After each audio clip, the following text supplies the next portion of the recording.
Well, it has been pointed out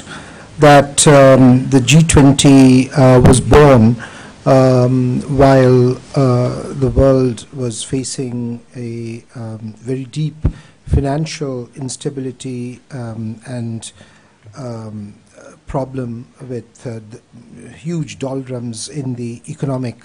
aspects that was converted into an economic crisis from the financial crisis. Now, from an economics point of view, what did happen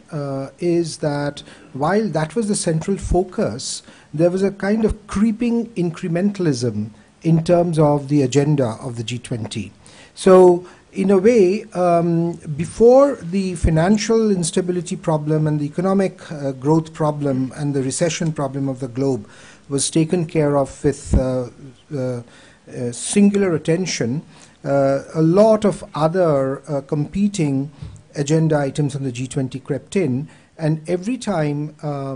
the chairmanship of the G20 changed year after year, it almost became kind of like a compulsion for the new chair to introduce one or two topics, and therefore it became a sort of global agenda. And that is where this issue of which G20 or UN really comes up, because the UN is a much more of an overarching organization with the world body of nations as participants, whereas the G20, in a way, it could be said, lost its focus from the economic stability it was supposed to generate globally and moved on. Now, having said that, I do want to say that once we take and accept this series of agenda items, I thought of picking one which is quite important and has been put on the agenda by Mexico, which is the greening the global economy with sustainable development on its side. And what happened? And so has there been complementarity in this between the G20 and the UN? And when I look at it, what I find is that you could divide this issue into three parts. First, the G20 has indeed played a supportive role to the UN discussions on this issue. The second is that the G20 has advanced and taken new initiatives. And the third is that the Mexican presidency itself has done some of its own. So I do want to establish, therefore, the complementarity between the two. And as an economist, again, I would like to say that we have a branch of economics called econometrics, where we take a sample and try to study the properties of the entire population because we can't handle the population. So in a way, the G20 seems to be a sample of countries representing quite a large part of the whole population of nations, and we are trying to do something within the G20 as a global group to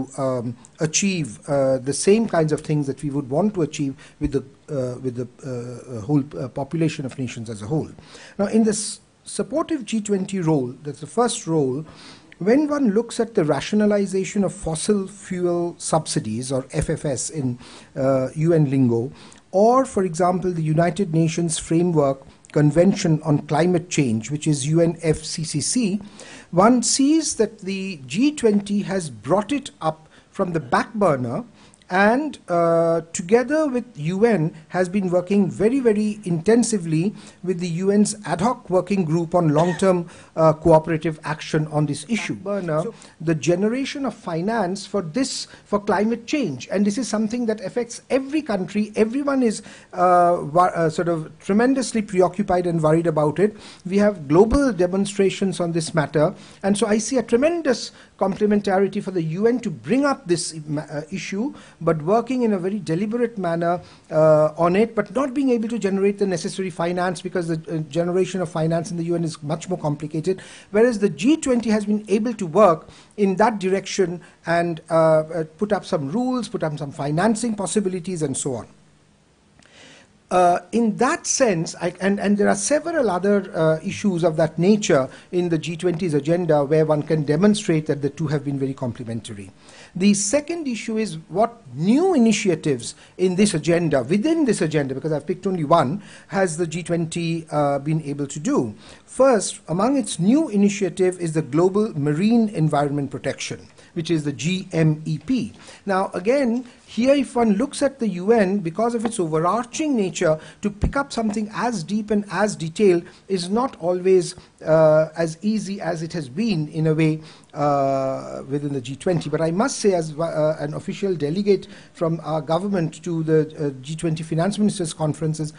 from time to time, what I did find was also, unlike the G20, people mentioned, some of my panelists, that it's much more efficient, it may not be effective, but really to see kind of how one kind of tugs along over days to change a line and a phrase in the communique itself can be very painful even within the G20. Similarly, on the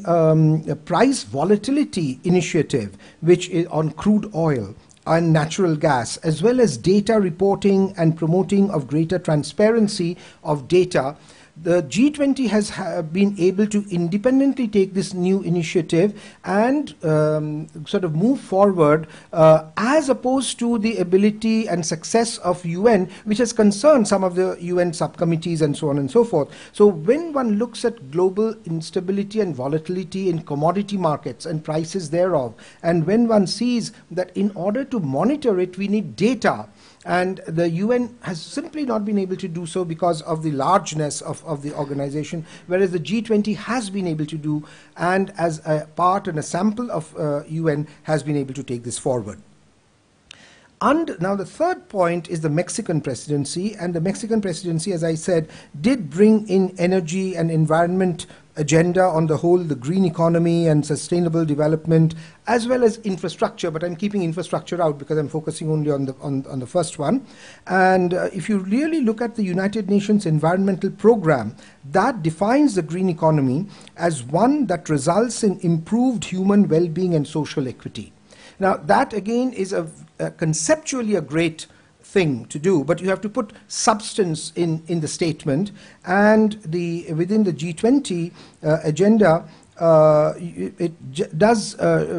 it has taken it forward as a small piece in a much larger concept, and it has given some substance to the idea of the environmental program globally, and what components fit the puzzle, and which countries and in what form pricing and subsidies of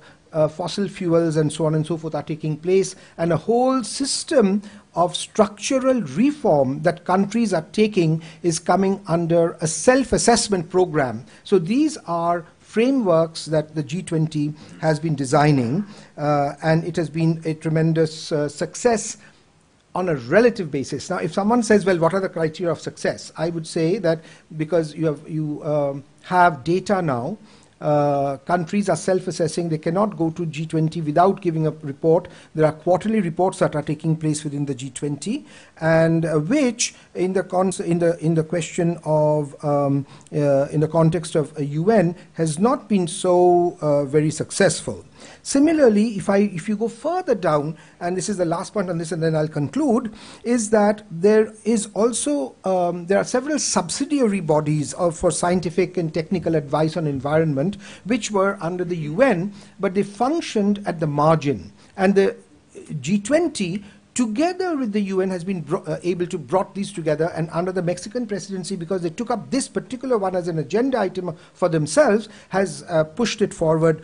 tremendously. Then there are other issues like land use and forestry, green jobs, energy trade, and so on and so forth, each one of which was sort of lingering earlier, but the G20 has put forward. And remember that this is not even the main agenda of the G20, other than the fact that this year Mexico brought it in. My only lamentation is that I do wish that the G20 had focused much more narrowly on financial stability, financial instability, financial volatility, and economic growth and progress before it spread out into other